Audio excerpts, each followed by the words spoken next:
Awesome mid-air fights, memorable storylines, and quite spiky coloured hair. These are the kind of things that we expect from the Dragon Ball universe, and Dragon Ball Z Kakarot is no exception.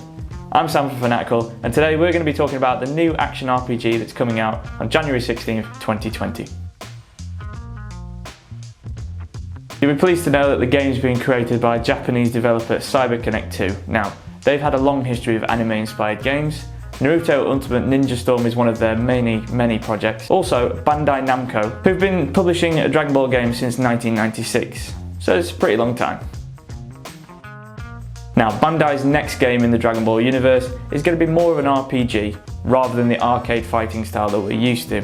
You're going to be building relationships with other characters, training, eating, and even fishing as well. It's probably one of the first Bandai games that actually make you feel like you are Goku, going about your daily routine. But don't worry, there's plenty of fighting in there, as well as the exploration. The world around you is ready to be explored. You'll be doing main missions as well as side missions, and meeting a few colourful characters along the way in quite open area quests. You can also use an eagle vision like sense, where you can look around at your surroundings and see if there's items that you want to pick up, because who doesn't want to pick up a load of onions? During your adventure, you'll also be able to fly around, which is quite a cool feature. So you can either fly around as Goku on his own, you can use your Nimbus Cloud as a cool little feature to fly on, or you can just basically walk around or run around, whichever is your preference. One little neat feature that we'll tell you about right now is that if you fly so high up into the air, you'll actually enter a world map mode. Now this is pretty cool because you can look around and see all the locations that you've explored and where you can go to next.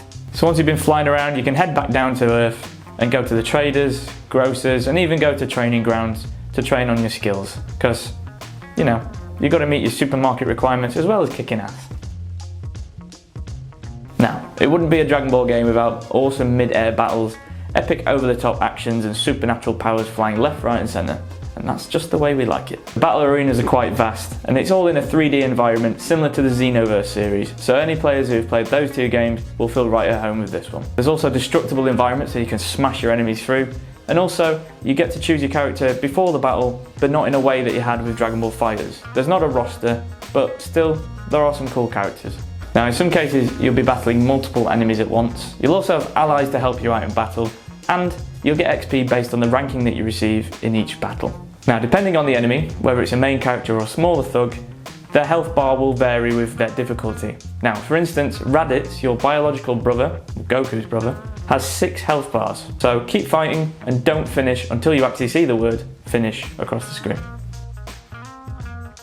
As mentioned before, in this game you can go fishing, but how do you do that exactly when you don't actually have a fishing rod? Well, get ready for this. Instead of a fishing rod, Goku has a tail which he pulls out of his trousers and attaches to his backside and then dangles in the water to catch the fish. Yeah, understand that one. To summarise, if you haven't watched the Dragon Ball TV shows before, he had a monkey tail, then it got chopped off, but now it looks like he's got his tail back and now he can reattach it. So think of that what you will. So the method in catching these fish is to dangle your tail in the water and give it a wiggle until one of the fish bites it. Once this happens, you have to use the catch gauge at a certain point to click a button. This will then catch the fish, throw it up into the air, and then you give it a good punch, and then you've caught it. Congratulations. It's a bit of a weird fishing choice for our beloved hero, but because he's a Super Saiyan, we're not going to argue. So keep sticking your tail in that lake, Goku.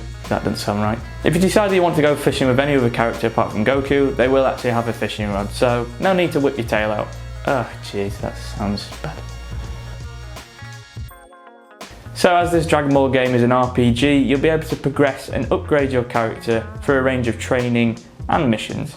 This will help you increase your speed, attack, defense, health, and just make you an all-round better player. Build up that Kamehameha and let it fly. You can also boost your stats by eating and consuming huge meals. We're not sure why Goku doesn't have indigestion at this point, but fair play. So, while Kakarot is based around the entire Dragon Ball Z story, there are actually some backstories and never before seen footage which haven't even been in the manga series. It's great that the questions and backstories that we've not seen in the Dragon Ball universe are finally being answered, but we can't wait to play for those iconic moments that we've seen in the previous games and the TV show. Like Goku's Super Saiyan awakening, where he gut punches Frieza and blasts him into thousands of millions of pieces. There's also well-known moments like Gohan mustering the strength to fight Cell in his final form, and there's also the arrival of Majin Buu, the plumpy, grumpy, pink thing. Kakarot isn't just about reliving in the past, as we've got a new side quest with a brand new character called Buu.